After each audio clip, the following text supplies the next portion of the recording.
Bien, a ver si puedo compartir.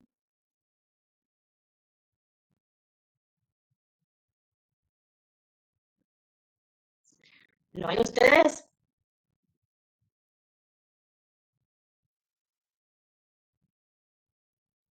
¿Ven en la web? Sí, se ve. Bien, porque yo no lo estoy viendo.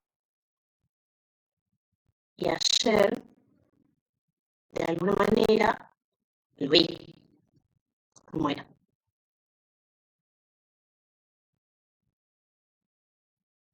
Ah, acá estoy. María Estrella Screen. Ahí. Bien. Ahí ahora no lo puedo. Ven que lo adelante. ¿Se ve completo en la pantalla? No los veo ustedes, así que alguien que me hable, porque si no, no sé. No, no, María, se ve como si fuera en la compu con todas las laminitas al costado. Ah, bien. Que a ver si vuelvo a compartir.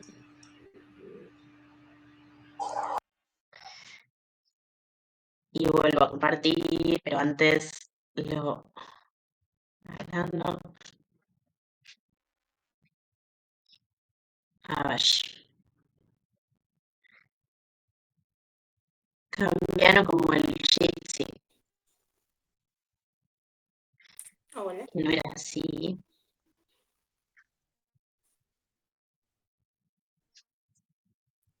¿Ahora lo ven completo?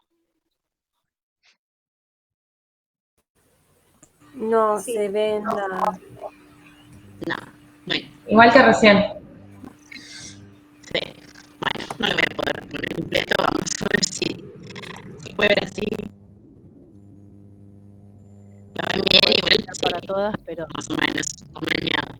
yo Sí, lo es puedo que tratar. puedo iniciar presentación, pero tengo que volver al Jitsi para compartir, para que se vea en la cámara, para que se quede en la grabación. No, no sé. Bien.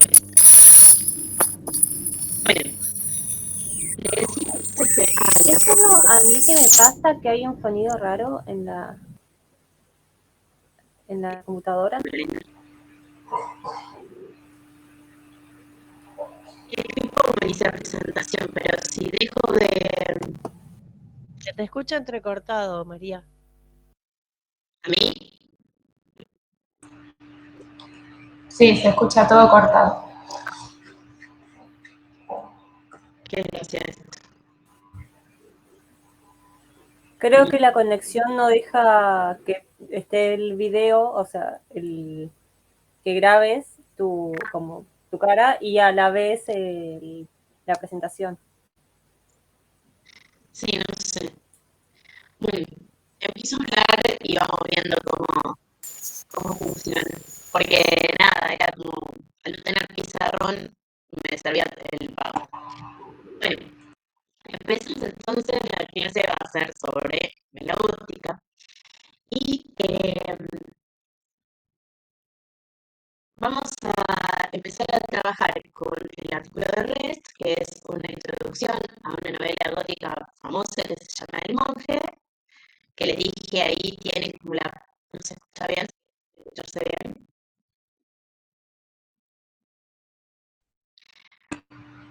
Se puede compartir. Ahora me escuchan mejor, ¿sí? Sí, ahí sí. Bueno, sí quedaremos.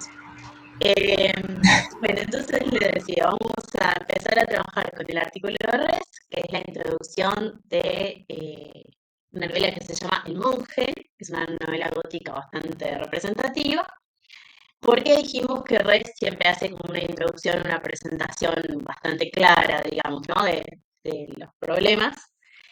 Y después vamos a trabajar un poquito con la novela del Castillo de Otranto, ¿no? Que como les decía yo, es como la primera novela gótica y ya nace la novela gótica con todas sus características, digamos, con todo lo que después van a ser sus clichés, bueno, ya están en el Castillo de Otranto.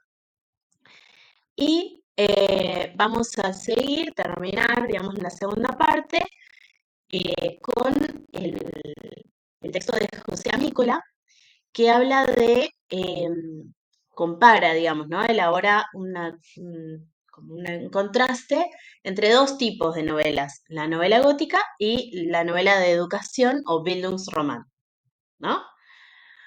Van a ver que tanto en los textos que vamos a trabajar en REST como en Amícola, van a presentar otras líneas que nos van a servir porque nos van a quedar abiertas y vamos a retomarlas en un futuro, ¿sí?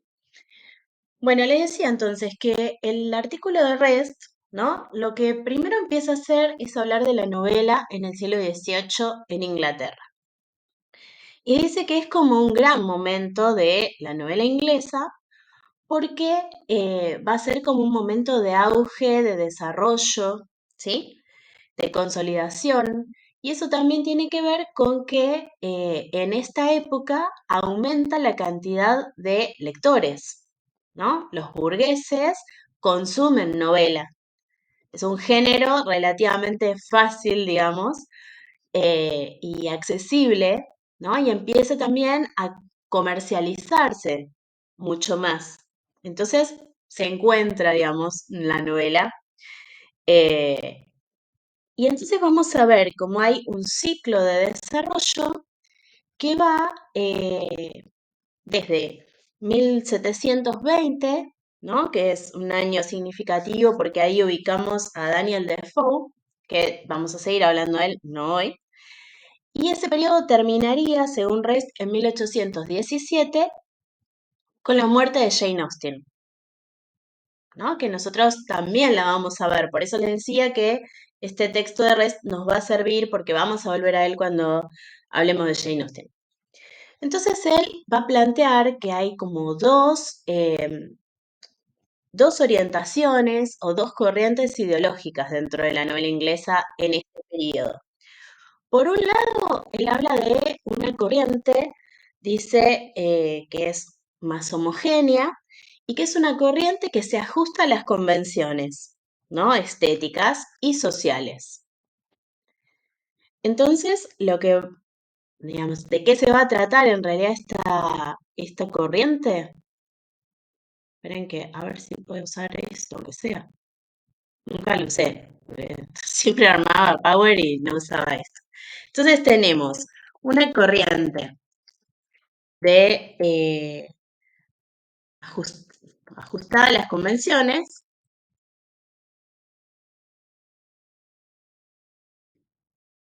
frente a una corriente que obviamente es de ruptura de las convenciones.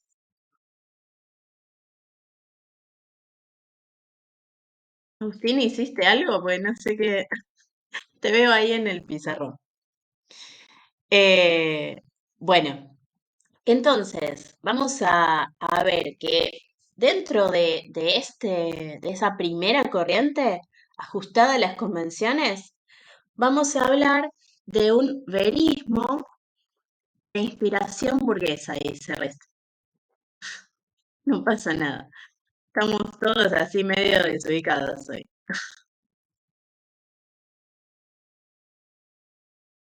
Bien. Entonces, verismo de inspiración burguesa la llama esa primera corriente ajustada a las convenciones. Estamos hablando como de un incipiente realismo, ¿no? Como de un nacimiento del realismo antes de lo que nosotros llamamos realismo como corriente literaria, que va a surgir después. Pero la línea principal en esta narrativa inglesa va a ser cercana, digamos, a una estética realista. ¿Por qué? Porque, bueno, justamente va a representar los problemas, ¿no? Las cuestiones cercanas a la burguesía. Va a representar sus valores. Va a ser como justamente una representación de la sociedad y exponer entonces esos conflictos. Eso es lo que vamos a ver en Jane Austen, ¿no? Un poco más adelante. Hoy no vamos a trabajar mucho más con esta corriente, pero sí que, como les decía, se ajusta a las convenciones, tanto estéticas como sociales. O sea, es una corriente que tiene que ver con la moderación política, ¿no? Como veíamos la clase pasada, este carácter inglés que tiende a la moderación, y también que se ajusta a los criterios del neoclasicismo, ¿no? O sea, esa idea del realismo también tiene que ver con la idea de mímesis propia del neoclasicismo. Por otro lado, dice Res, tenemos esta otra línea, la de la ruptura de las convenciones, que hay criterios heterogéneos, ¿no? O sea, se rompen las convenciones, pero no hay, no podemos, no podemos hablar como de una línea solamente, sino de distintos autores que van a romper las normas de distintas maneras, ¿no? De todos modos, lo que dicen es que, lo que dice Rest, es que esta corriente es mucho más turbulenta, es más pesimista, ¿no? Tiene una actitud y una posición mucho más crítica hacia la sociedad.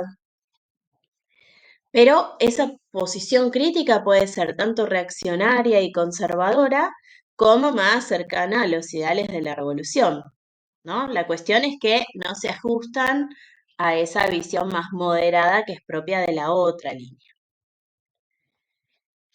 En esta primera línea, como ya les dije, vamos a ubicar a Jane Austen, ¿no? Sobre todo, digamos, de los autores que vamos a ver nosotros, y también a otros autores que vamos a nombrar después, que son Fielding y Defoe. Ahora se los menciono solamente para que les quede un poquito más completo el cuadrito. Y acá Rest va a ubicar a la novela gótica, que por eso ¿no? nos interesa este artículo,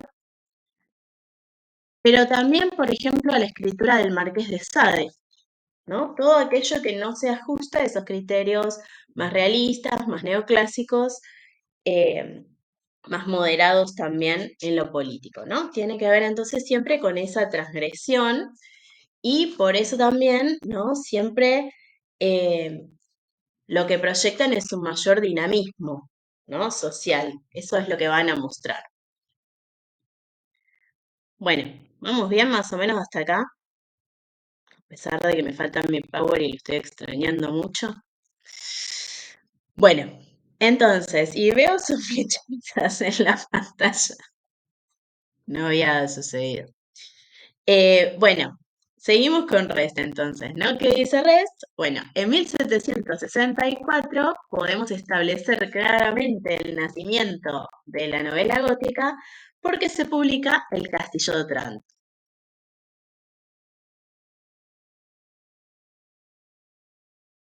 Bien, El Castillo de Otranto que en esa primera publicación va a aparecer sin nombre, ¿no? Sin nombre de autor.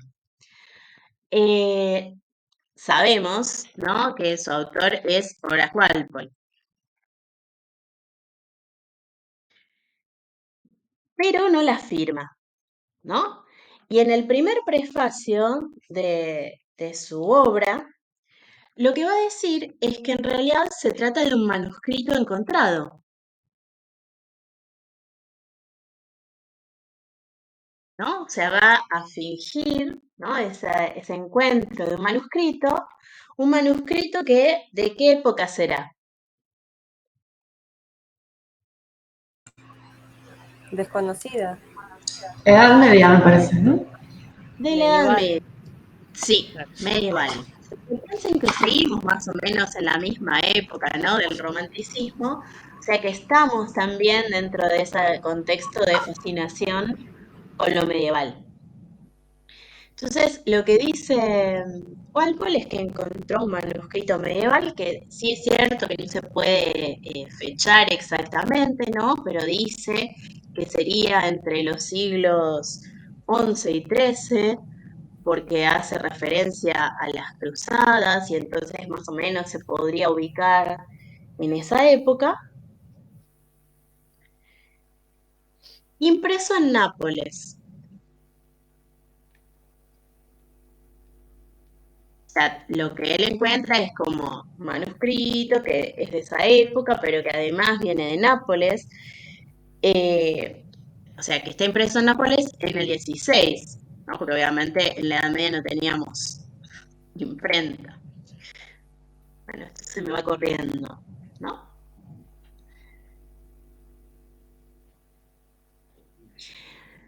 Bueno, entonces hace toda esta historia, ¿no? Este engaño literario para presentar su texto, su novela El Castillo de Otranto, y como ya les digo, lo presenta inicialmente como una traducción de ese manuscrito, y en ese momento no aparece su nombre, ¿no? El de Walpole. Lo que vamos a ver ya en esta primera novela, como les decía, son todos los rasgos que van a caracterizar a la novela gótica, ¿no? Y que ahora vamos a ver. A ver si puedo, aunque sea copiar y compartir algo. A ver. Au, Si no, ustedes que probá están otra vez por ahí ahora viendo mejora el... la conexión y se puede. Me parece que era algo de la conexión. Au, ahora no puedo...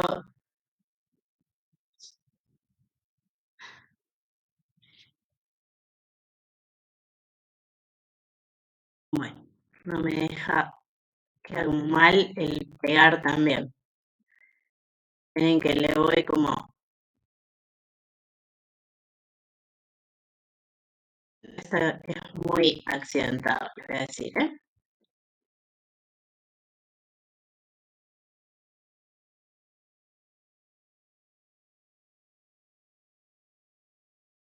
¿Lo van viendo?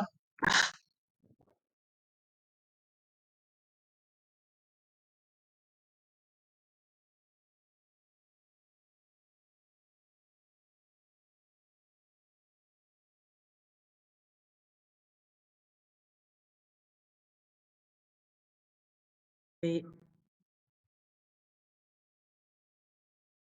Ah, bueno.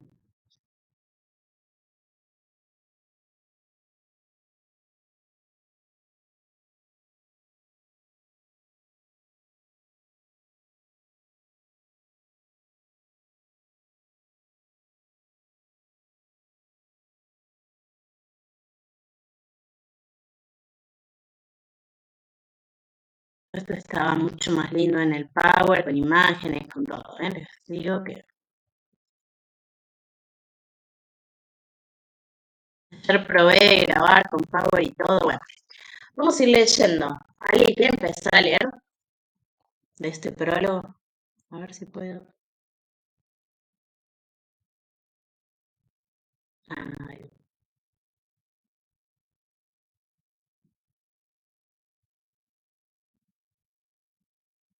se lo estoy moviendo.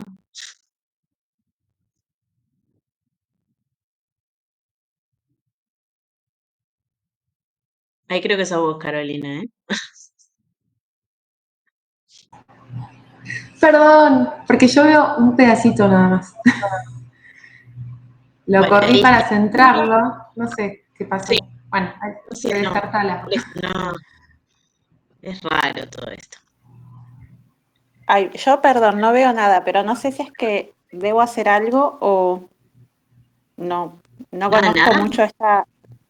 No, No, no, solo es que ustedes.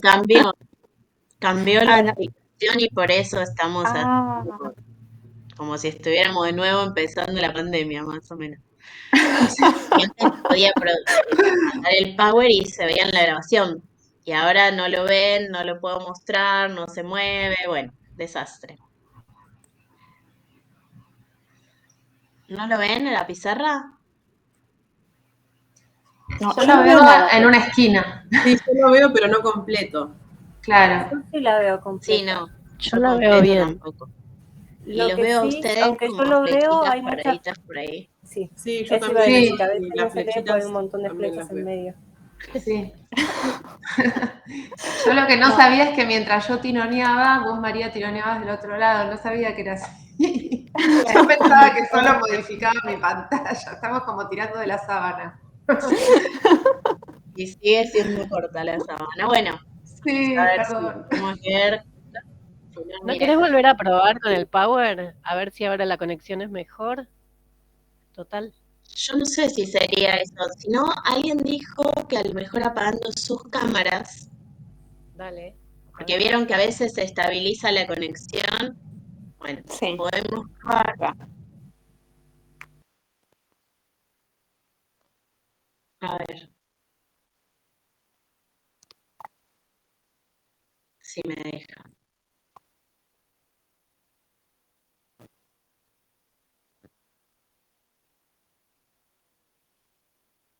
¿Ahí lo ven? Ahí sí veo una diapositiva. Yo también veo la diapositiva, Está pero no en pequeña. pantalla completa. Bueno, aunque sea que se vea medio chiquita porque no puedo desde acá, ven que trato de tocar y no, es como si no fuera el power, Claro. sino solo Ahí se sí, ve. si vos la pones en diapositiva en tu compu, ¿no se verá más grande? No sé, digo yo, pero bueno, por lo menos se ve. No llego a leer. ¿Ahí la ven más grande? Sí, ahí se ve más grande. Sí, Porque tengo que ver si que no se me vaya. Ahí está. Bueno, a ver, aunque sea un poquito más grande. Bueno, dice, ¿no? Entonces, ¿alguien quiere leer ahora sí? Si se ve.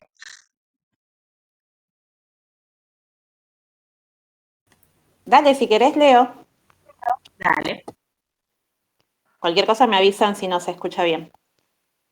Ahora sí. Prefacio a la primera... Ahí va, arranco. Prefacio a la primera edición.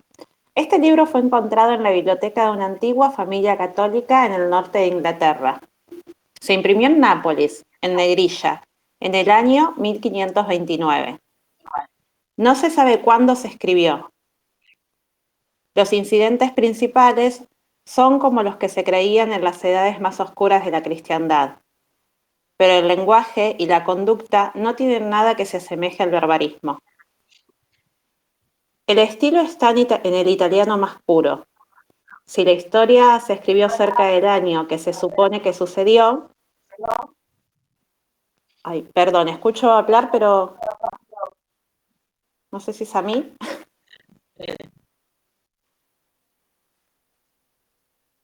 Seguí nomás. Sigo nomás, bueno. Si la historia se escribió cerca del año que se supone que sucedió, debe haber sido entre 1095, el año de la primera cruzada, y 1243, el año de la última, o no mucho después. El libro no presenta ninguna otra información que nos pueda indicar el período en que se desarrolla la escena. Los nombres de los personajes son obviamente ficticios y muy probablemente disimulados a propósito. Sin embargo, los nombres españoles de los sirvientes parecen indicar que esta obra no se compuso hasta que el establecimiento de los reyes aragoneses en Nápoles produjo que estas apelaciones fueran comunes en ese país. La belleza de la dicción y el fanatismo del autor, templado, sin embargo, por una singular mesura, me hacen pensar que la fecha de la composición fue muy aproximada a la de la impresión. En ese entonces, las letras florecían en Italia y contribuyeron a disipar el imperio de la superstición, tan atacado por los reformadores. No es nada improbable que algún hábil sacerdote se haya esforzado por dar la vuelta a los argumentos de los innovadores, haciendo que sus propias armas se volvieran contra estos, y se haya aprovechado de su capacidad como autor para confirmar las antiguas y erróneas creencias y supersticiones del populacho. Si este era su objetivo, actuó por cierto con suma destreza. Una obra como esta puede llegar a esclavizar cientos de mentes vulgares, más allá del poder convincente de la mitad de los libros de controversia que se han escrito desde los días de Lutero hasta el presente. Esta interpretación de las motivaciones del autor... Hasta ahí. ¿Bien hasta ahí? ahí. Dale, buenísimo. Dale. Entonces fíjense cómo en ese prólogo, ¿no? Sin nombre de autor, lo que hace es justamente subrayar el misterio. ¿Y qué nos dice acerca de Italia y del posible autor? ¿Con qué la vinculan?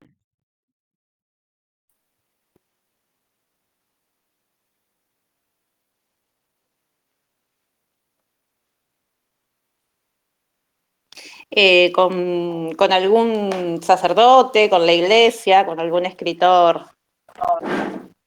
Bien. Y fíjense, ¿no? Que habla de fanatismo, que habla de Sí, superstición, ¿no? O sea, que habla del catolicismo. Y piensen que está escribiendo en inglés. ¿Se acuerdan que yo les decía que para los ingleses es de alguna manera exótico, digamos, ¿no? Italia y lo que Italia claro. representa, en parte por su religión, ¿no? Entonces, justamente subrayar toda esta cuestión de la superstición, de la religiosidad, que el autor puede haber sido un sacerdote, tiene que ver, ¿no? Con, eh, con que va a aparecer en este tipo de narrativa todo lo sobrenatural, ¿no? Entonces, Mm. puedo seguir usando y a ustedes les aparece la siguiente. ¿La ven? De la segunda edición. Sí, ahí se ve. Sí, Bien. Bueno, entonces, al ir a leer, ya en la segunda edición, perdón, ¿no? Años después, lo que va a hacer Walpole, obviamente, cuando tiene éxito, obviamente, es reconocer su autoría y blanquear, digamos, la verdad, que es que es una novela escrita, inventada por él mismo, digamos, ¿no? Y que toda esta cuestión del escrito era simplemente, digamos, una ficcionalización del encuentro de ese texto. Claro, y se ve que tuvo buena aceptación también, ¿no? Y sí, tuvo un éxito terrible, y entonces, bueno, obviamente ahí el autor se hizo cargo de su texto. Alguien no sé si ven bien, si no lo leo yo. Yo lo leo si quieren. No sé si se escucha bien. Sí, se escucha, yo lo escucho bien. Bien. La manera favorable en que el público ha recibido esta pequeña obra obliga a su autor a explicar los fundamentos de su composición. Fue un intento de unir dos tipos de narrativa, la antigua y la moderna. En la primera, todo era imaginación e improbabilidad. En la segunda, siempre se intenta copiar, y a veces con éxito, la naturaleza. No ha faltado invención, pero los grandes recursos de la fantasía han sido condenados por una fidelidad estricta a la vida común. Si en esos relatos la naturaleza ha lesionado... Tenemos un cachito. Bien, sí. Bien. Además te escucho con un poquito de ruido. No sé los otros. Si soy yo con mi conexión o era en general. Bueno, fíjense, ¿no? O sea, acá habla del éxito y dice que se siente obligado a explicar por qué compone como compone esta obra, ¿no? Entonces, la fundamentación, digamos, de esta nueva, porque es una especie de narrativa nueva, ¿no? Hasta ese momento distinta a todo lo que se está leyendo. Y él lo que dice es, bueno, yo traté de unir dos tipos de narrativa, la narrativa antigua y la narrativa moderna, ¿no? Ya dijimos que en ese momento, ¿qué tipo de narrativa predominaba?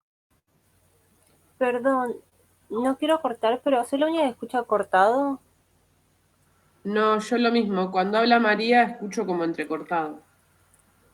No sé. Sobre mí la conexión me aparece como en verde. Si no, sería muy, muy raro si apagaras la cámara, a ver si el ¿Listo? internet va. Sí, Sí, a veces Ya va uno está, creo que hecho.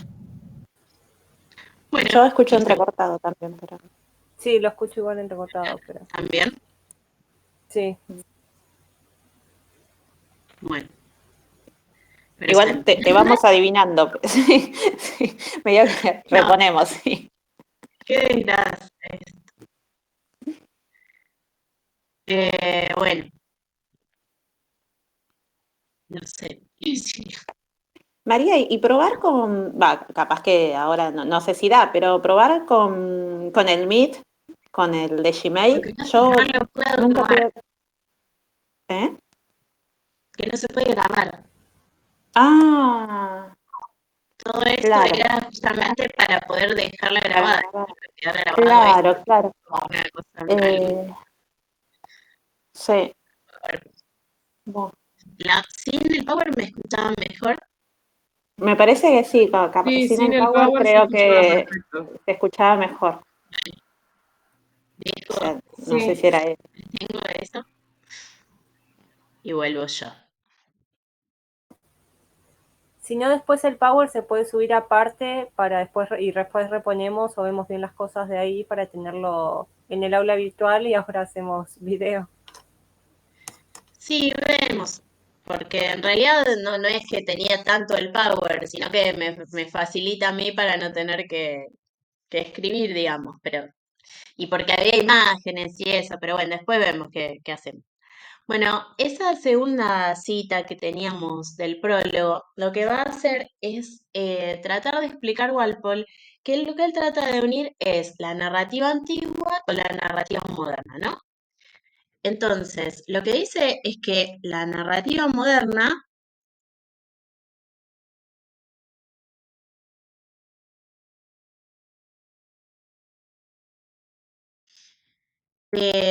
recién decíamos, ¿no? La narrativa moderna, ¿cuál era fundamentalmente? ¿Por qué se caracterizaba? Que es la otra línea, ¿no? La línea más fuerte es la que primero planteamos, La la de la ajustada a las estética del convenciones. neoclasicismo. ¿Cómo? La verista ajustada a las convenciones. Exacto, ¿no? Realista, mimética. Y lo que él dice es que la narrativa antigua, pensemos en la narrativa medieval, pensemos en el román caballeresco. ¿Qué tipo de elementos aparecían ahí?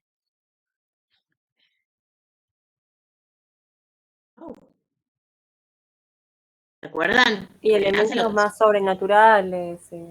Exacto. Esto, sobrenaturales, maravillosos, ¿no? ¿Se acuerdan que ahí aparecía la magia, ¿no? Las hadas. Entonces, lo que Walpole va a plantear es, por un lado, voy a tomar estos elementos de la narrativa antigua, todo lo que tiene que ver con lo sobrenatural, pero por otro lado, voy a tomarlos, digamos, dentro de este contexto de la narrativa moderna, y entonces, frente a la aparición de lo sobrenatural, los personajes van a reaccionar a la manera de las personas de la vida cotidiana, digamos, ¿no? O sea, es como una especie de fantástico, ¿no? Lo que hoy pensaríamos como fantástico. ¿Se entiende?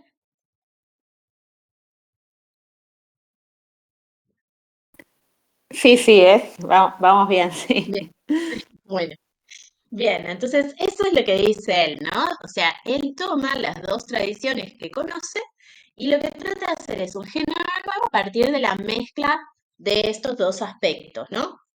Y justamente en esa segunda edición lo que hace es agregar un subtítulo.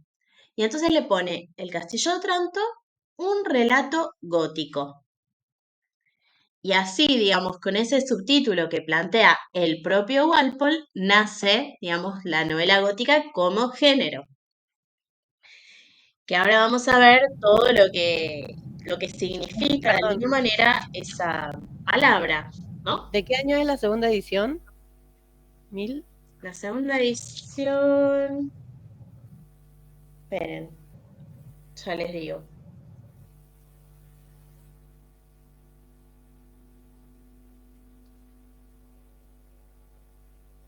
Bueno, no me pone la fecha en el prólogo a mí. No, en el prólogo no lo dice, por eso No, lo iba a buscar y me olvidé. Bueno, no veo. Después buscamos exactamente. Yo pensé que lo tenía anotado por acá y no. Puse directamente en la segunda edición. Eh, Bueno, les decía entonces el término gótico, ¿no? ¿A qué asociamos? ¿O ¿de qué palabra viene gótico?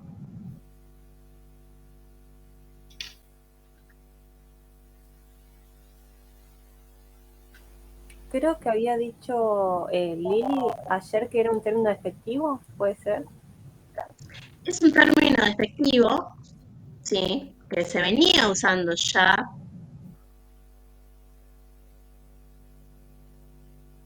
No sé por qué me hace estas cosas. ¿Por qué te me desaparece el resto de lo que escribo? Se asocia a lo medieval, muy bien. Porque, ¿se acuerdan quiénes eran los godos? Bien. Existía un pueblo que eran los godos. Sí, pueblo bárbaro, ¿puede ser? Exactamente, muy bien. Entonces tenemos los godos, que es un pueblo medieval bárbaro. Ahora, obviamente, esa palabra, ¿no? Los godos vivieron, existieron, digamos, ¿no? En la Edad Media, pero, como ustedes decían, se empezó a usar despectivamente en la arquitectura, ¿no? Se habla de arquitectura gótica para referirse a qué tipo de edificaciones, ¿saben? Muy bien, las catedrales.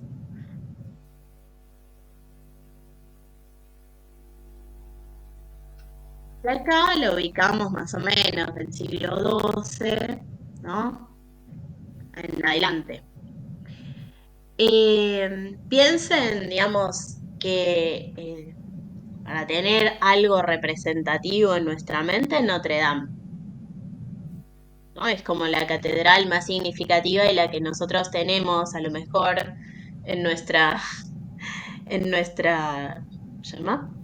Nuestro archivo, digamos, en la memoria, la imagen de Notre Dame, ¿no? Bueno, Notre Dame era, digamos, es un ejemplo de lo que se llama arquitectura gótica. Ahora, obviamente Notre Dame no fue hecha por los godos, sino que fue construida mucho después digamos, del auge de estos pueblos bárbaros y obviamente por los franceses, ¿no? Ahora, ¿por qué es un término despectivo? ¿O qué era lo que, digamos, desde una visión se veía como algo? ¿Por qué es despectivo? Porque lo que quieren decir al referirse con gótico a los godos es que es algo salvaje, algo bárbaro, ¿no?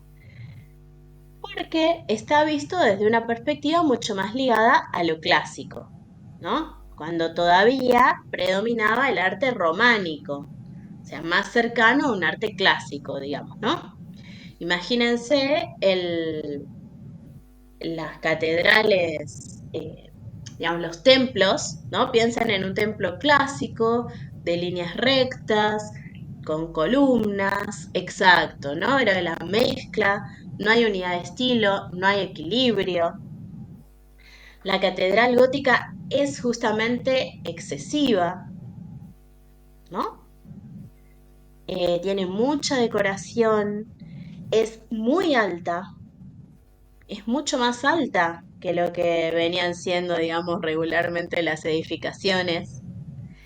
Tiene esas construcciones ojivales, ¿vieron? Como las ojivas, no sé si me están viendo en la camarita también haciendo señas, pero tiene, digamos, como esa forma, la ojiva. Tiene también los vitrales, ¿no? Los rosetones llenos de vidrio, porque hay una búsqueda de iluminar el interior de las catedrales. Bueno, ese era el arte gótico. O sea que tenemos, por un lado, el pueblo bárbaro, de inicios de la Edad Media. Por otro lado, las catedrales llamadas góticas, del siglo XII, XIII. Y por otro lado, siglo XVIII, Walpole, que habla de su novela y la presenta como una novela gótica. ¿Por qué? Porque como dijimos, en esta época hay un revivalismo, va a decir Amícola, ¿no? Una recuperación de la Edad Media.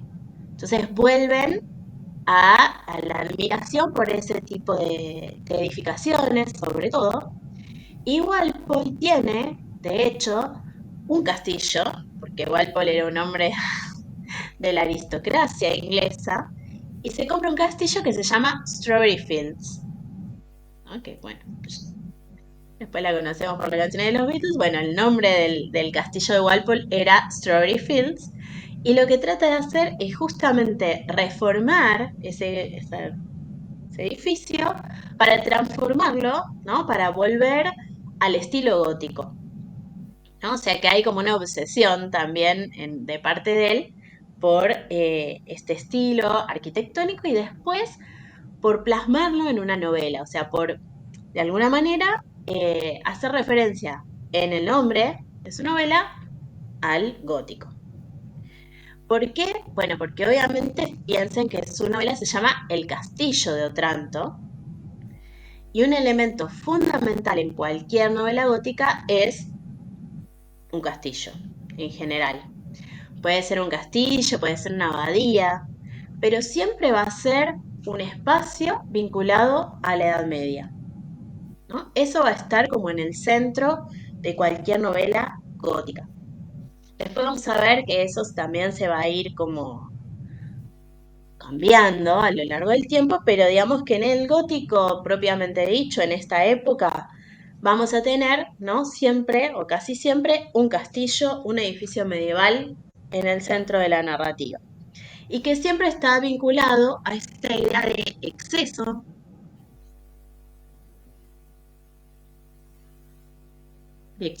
de desequilibrio, de deformidad, ¿no? De no unidad de estilo, como decían recién. Bien. Vamos entonces a seguir un poquito adelante. Y lo que vamos a decir también es que la novela gótica se opone, como veníamos diciendo, al iluminismo.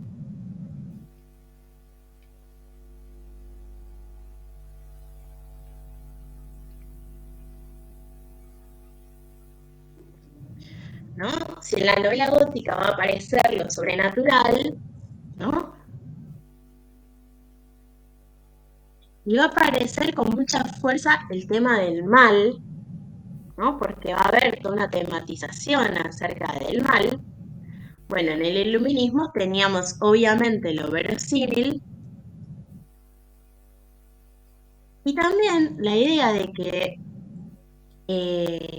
¿no? La razón para los iluministas nos lleva al conocimiento y el conocimiento nos tiene que llevar hacia el bien, ¿no? Porque cuando uno sabe y puede distinguir lo que está bien y lo que está mal, ¿no? Desde esa idea un poco optimista del iluminismo, va a elegir lo que está bien y eso tiene que ver, justamente está vinculado a la idea de progreso, ¿no? De mejora, de desarrollo. Bueno, obviamente la ficción gótica va a ir en otro sentido y se va a apartar de esto, ¿no? Bien, y dentro también de la novela gótica, de lo que se va a hablar es de una bifurcación.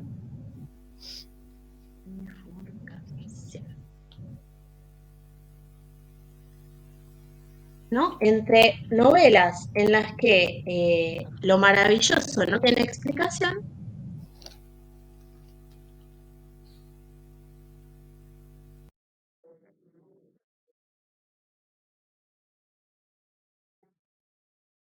¿no? Este es un tipo de novelas. Acá ubicamos, por ejemplo, El Castillo de Otranto, o sea, Walpole,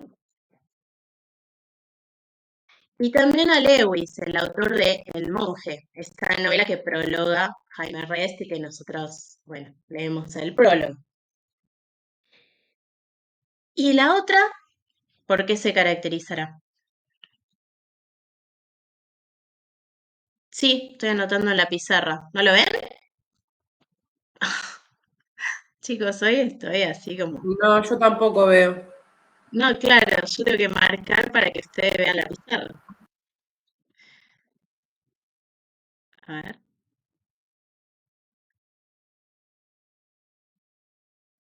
Ahí la ven. No sé, es como muy raro todo esto. Esperen que voy a Ahí se subir ve la pizarra, el castillo. volver yo. Listo. Sí, estaba ayudando. Bien, bueno. Volvamos entonces. Sí, me aparece, pero no la de etiqueta. Si ustedes hablan, me aparecen ustedes. Bueno, nada. No es el día. Claro, sí, pero trato de marcarla y no se queda. Y esta es como la pantalla anterior, no sé. Es raro. Evidentemente no sé utilizar esto yo. Bueno, vuelvo yo y después les cuelgo algo decente. Si no, no vamos a terminar.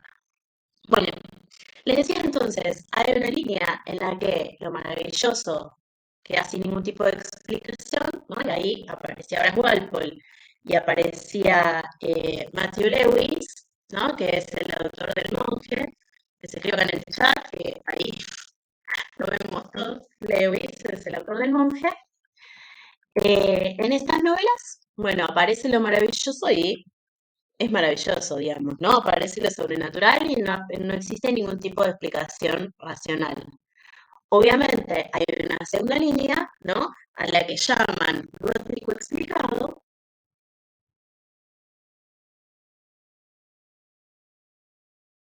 donde sí ahí los autores lo que van a hacer es tratar de dar algún tipo de explicación racional para los fenómenos que parecían, ¿no? Sobrenaturales. Ahí encontramos a una autora muy importante que es Anne Radcliffe.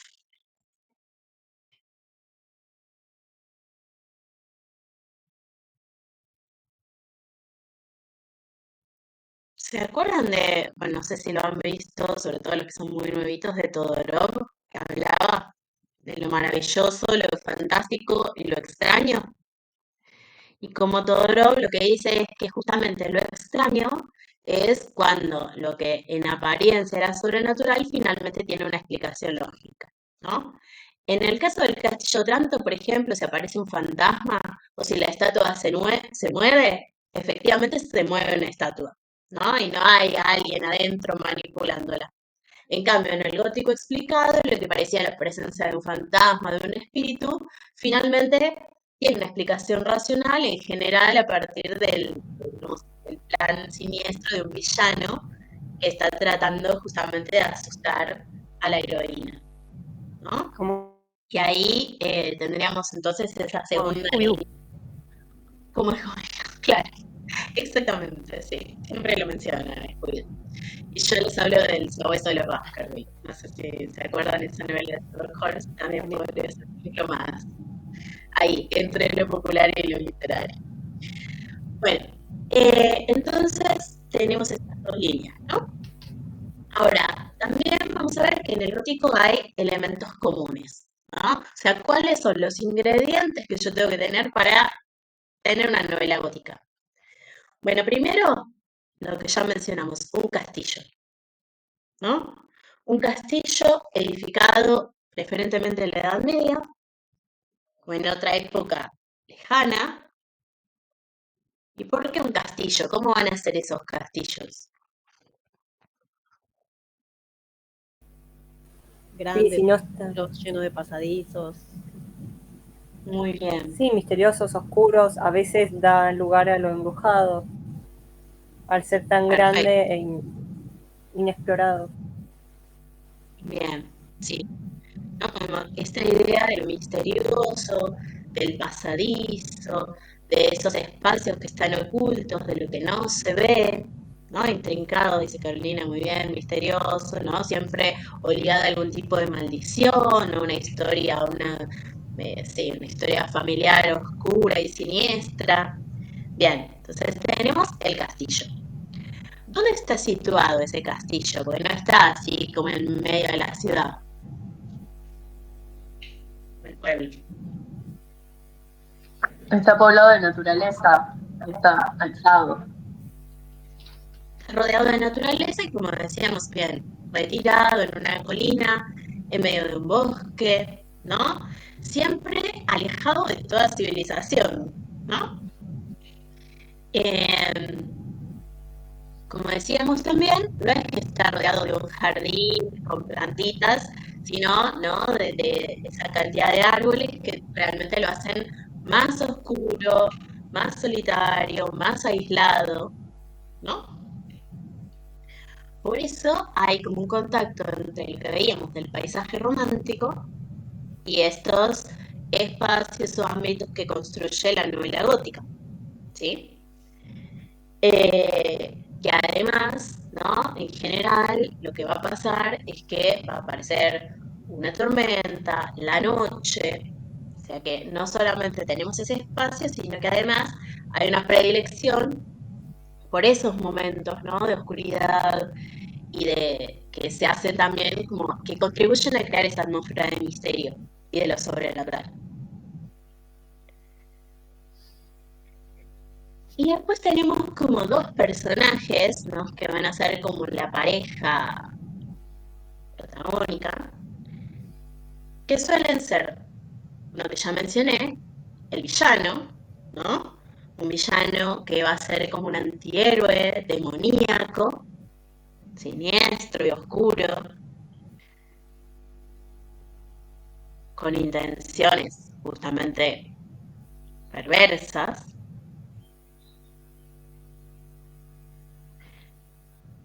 ¿Y a quién acosa este antihéroe demoníaco? Y a una joven o un joven inocente, crédulo. Bien, en el caso del castillo de Isabela, que es eso, ¿no? Una doncella, una mujer joven e inocente, ¿no? Frente a esa maldad, ese antihéroe demoníaco, aparece la heroína virginal en apuros, ¿no? Inocente y indefensa muchas veces.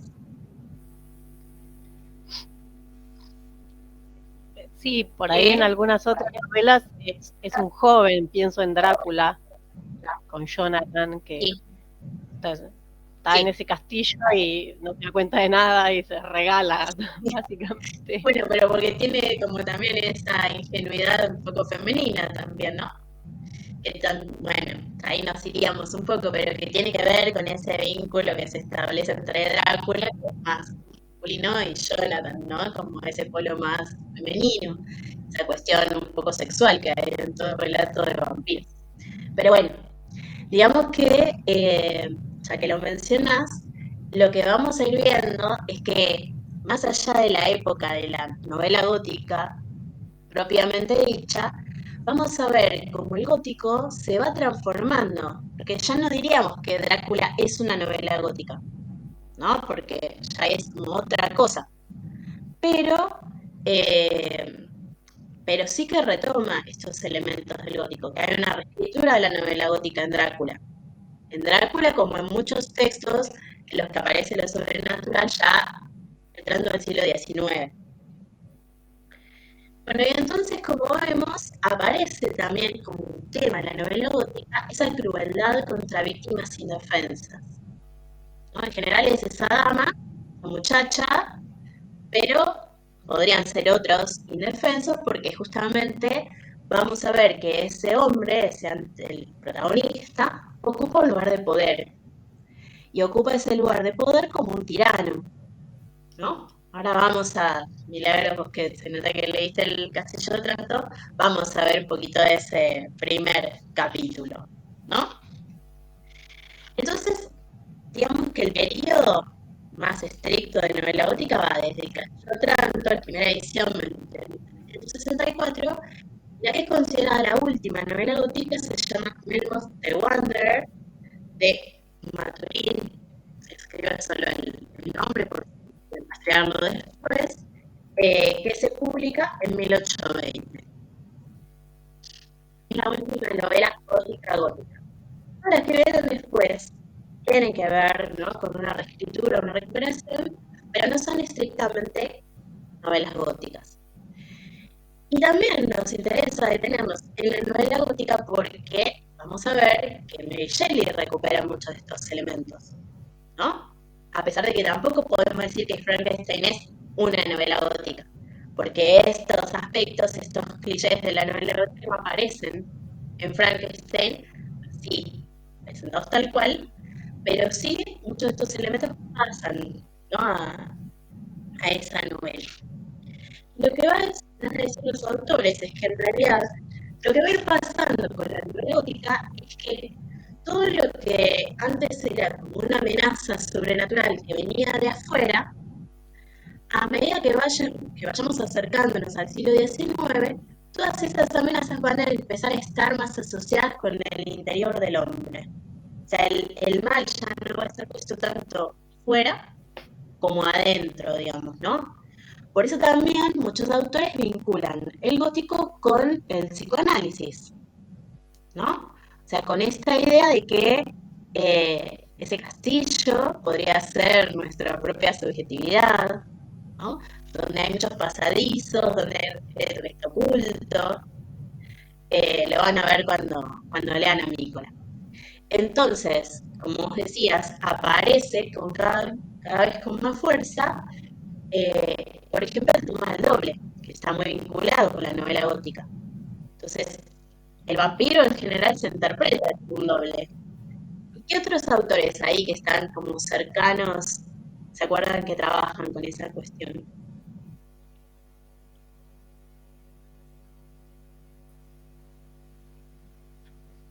Poe podría ser uno. Poe.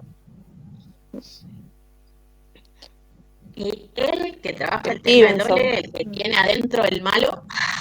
Stevenson, el Hyde. No. Exacto, ¿no? Jekyll and Hyde, ¿no?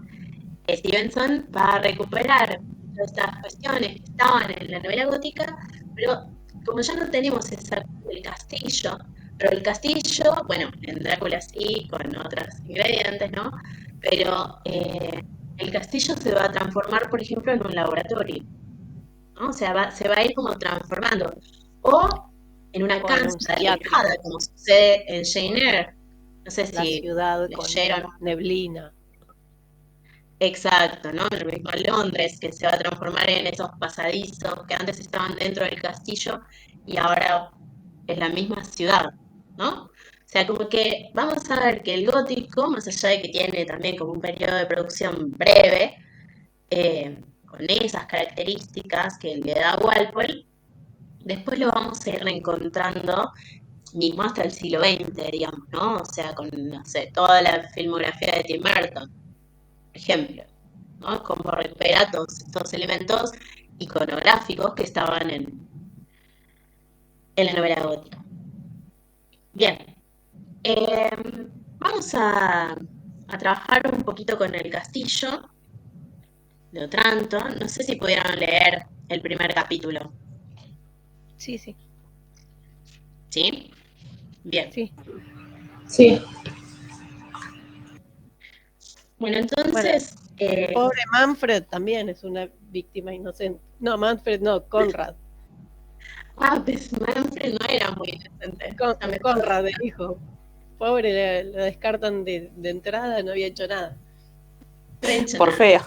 Bueno, tiene que ver, ¿no? Con esa forma de concebir la autoridad como autoritarismo, ¿no? Que tiene, ahí sí, Manfred, ¿no? El otro día hablábamos con unas compañeras que a mí por lo menos me causó mucha gracia la novela y no sé si es, digamos, una cuestión de lectura de época o si había una intención humorística, porque ya de movida empieza como que la aplasta un casco gigante, ya me parece gracioso. No, en la época me da la sensación.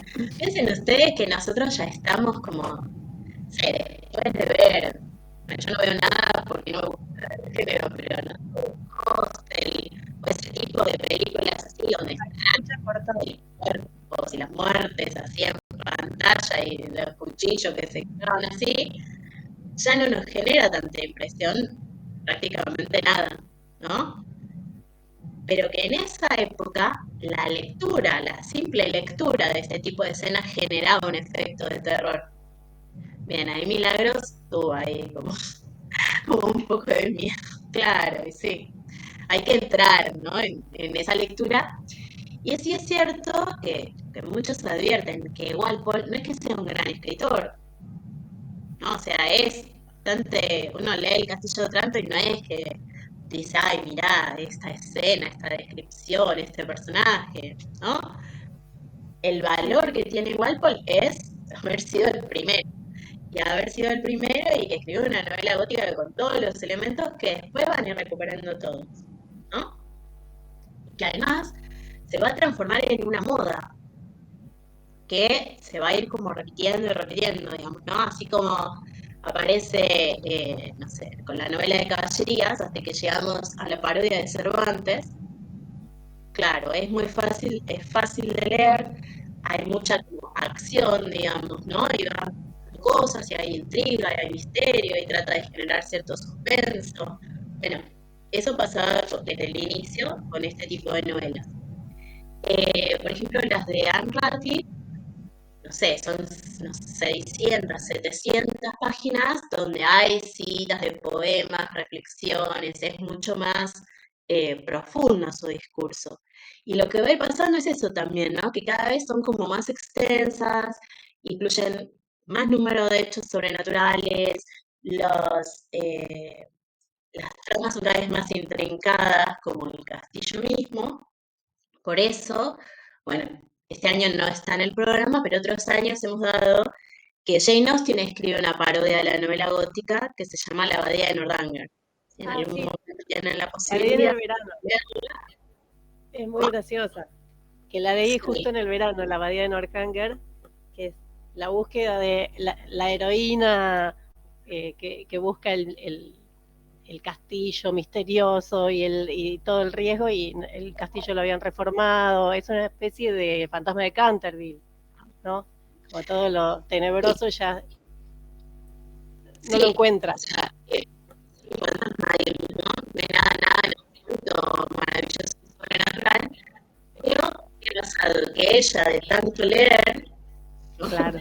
Llevada por otros personajes que la rodean, va a tratar de buscar, digamos, un argumento gótico en su vida y obviamente no lo va a encontrar, porque está en Inglaterra en el siglo XVIII, ¿no? Y ahí, La invitan como a la va, abadía, la invitan a pasar una temporada en la abadía, y ella trata de buscar alguna historia siniestra en la familia. La madre había muerto, entonces ella fantasea que la había matado el marido.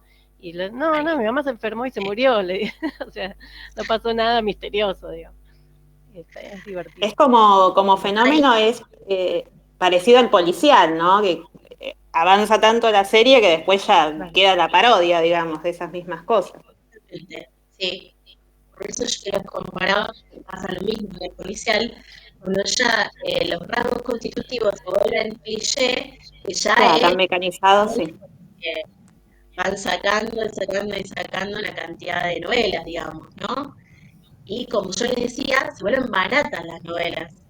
Entonces tienen éxito, son baratas, la gente las consume, los escritores escriben, ¿no? Y Claro. se queda todo ese círculo.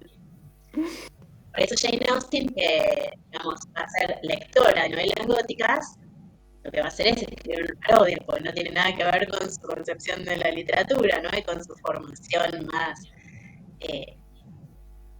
con su educación.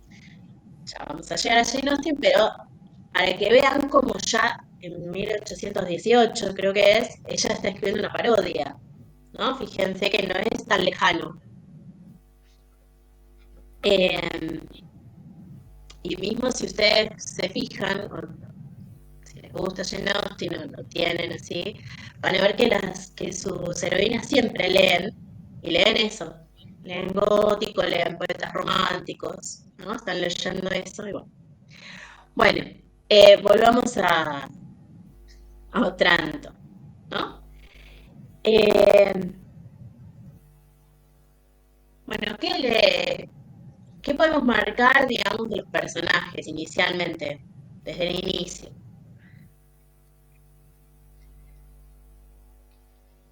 Y bueno, Manfred es el villano, el malvado, que es el señor de ese castillo, aparentemente mal habido, ¿no? Todavía al comienzo no se aclara cómo su familia ha terminado heredando el señorío de ese castillo, pero por ahí viene la maldición. De sus reacciones, ¿no? Que está como inquieto. Claro, está apurado por casar al hijo, por asegurar la descendencia, y bueno. Bien. ¿Y con qué tipo de palabras se lo va describiendo? ¿Se acuerdan a Manfred? Manfred. A ver.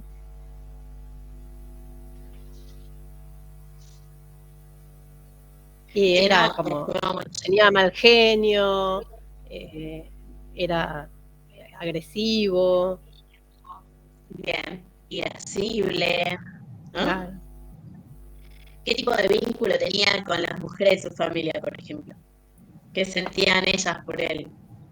Temor.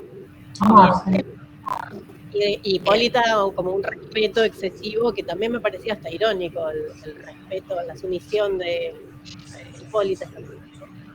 Sí, te da la sensación, perdón, Paul, como si fueran de comienzo como tipos, ¿no?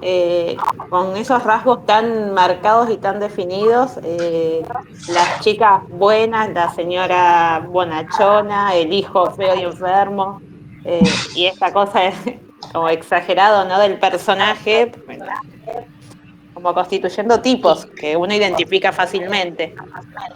Sí. Piensen que es la creación de un tipo, digamos. La creación del villano y la creación de los de las, digamos, todos los personajes femeninos de la novela gótica, casi todos, o son, digamos,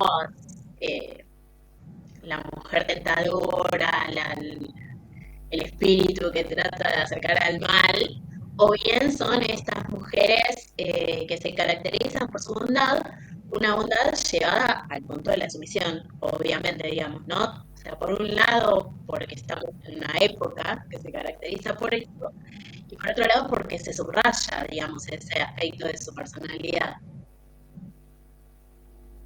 La bondad. Después están tiene que ver con eso, con aceptar la autoridad del hombre.